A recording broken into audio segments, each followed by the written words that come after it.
anak-anak, sudah siap belajar hari ini? Tentu saja sudah ya.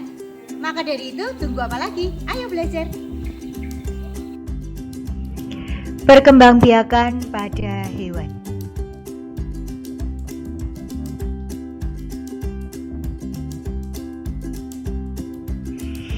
Anak-anak, perkembangbiakan pada hewan dibedakan menjadi dua, yaitu perkembangbiakan secara generatif dan perkembangbiakan secara vegetatif.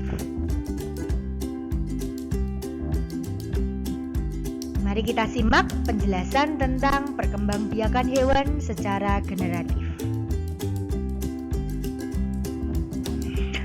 Perkembangbiakan generatif pada hewan melibatkan induk jantan dan induk betina.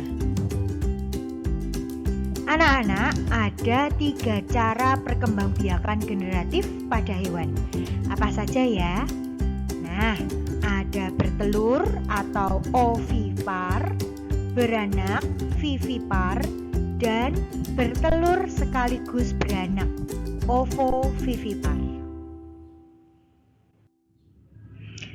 Cara perkembangbiakan generatif yang pertama adalah bertelur atau ovipar.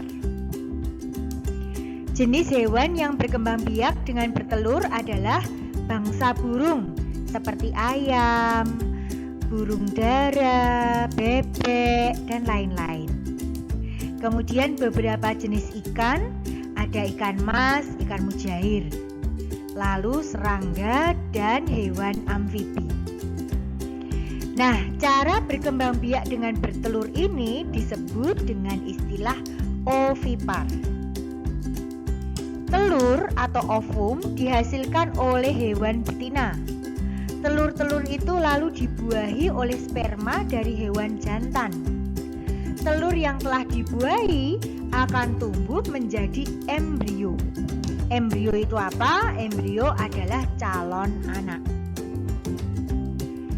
Ada 2 macam cara pembuahan terhadap telur-telur hewan, yaitu ada pembuahan dalam atau internal dan pembuahan luar eksternal. Anak-anak, pembuahan dalam atau internal terjadi di dalam tubuh hewan betina. Misalnya pada bangsa burung seperti ayam, angsa, bebek, burung dara, dan lain-lain, serta serangga. Nah, ayam jantan membuahi telur pada saat telur berada di dalam tubuh ayam betina. Pada saat itu, cangkang telur yang keras belum terbentuk. Sedangkan pembuahan luar terjadi di luar tubuh hewan betina. Misalnya pada ikan mas. Ikan mas jantan membuahi telur saat telur dikeluarkan dari tubuh ikan mas betina. Perkembangbiakan generatif yang kedua adalah dengan cara beranak atau vivipar. Cara berkembang biak dengan beranak disebut dengan vivipar. Hewan-hewan yang melahirkan anaknya adalah hewan mamalia. Hewan mamalia yang hidup di darat disebut mamalia darat, seperti anjing, kucing, sapi, kijang, dan lain-lain. Sedangkan hewan mamalia yang hidup di air disebut mamalia air. Nah, mamalia air itu contohnya lumba-lumba, singa laut, pesut, anjing laut, sapi laut atau dugong, dan paus.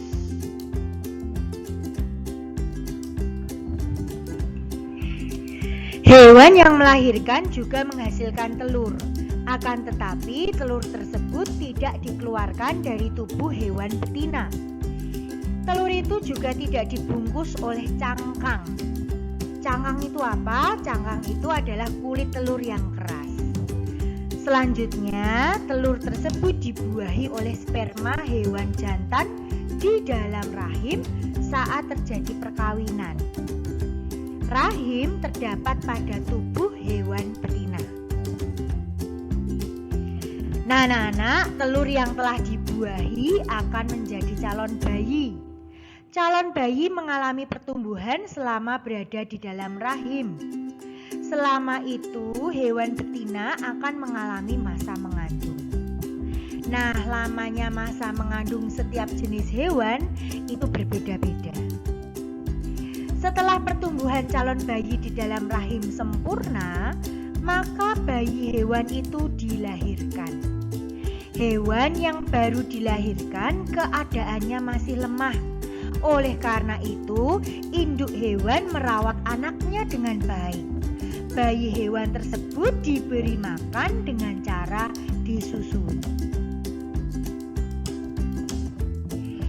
Perkembangbiakan secara generatif yang ketiga adalah dengan cara bertelur dan beranak atau ovovivipar. Hewan yang berkembang biak dengan cara bertelur dan beranak disebut dengan hewan ovovivipar.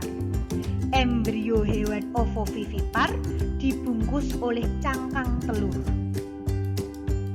Telur tidak akan dikeluarkan oleh induknya, melainkan tetap bertahan di dalam tubuh induknya hingga menetas. Anak hewan dikeluarkan dari tubuh induk betina seperti melahirkan. Nah, sekarang kita akan membahas perbedaan antara vivipar dengan ovovivipar. Pada hewan vivipar, embrio akan mendapat makanan dari induknya. Sedangkan hewan ovovivipar, embrio tidak mendapat makanan dari induknya, tetapi dari dalam telur yang mengandung cadangan makanan. Ya. Hewan yang termasuk ovovivipar antara lain ular boa, ikan hiu macan, beberapa jenis kadal, dan kuda laut. Sampai di sini dahulu pembelajaran kita hari ini. Sampai jumpa pada video pembelajaran selanjutnya.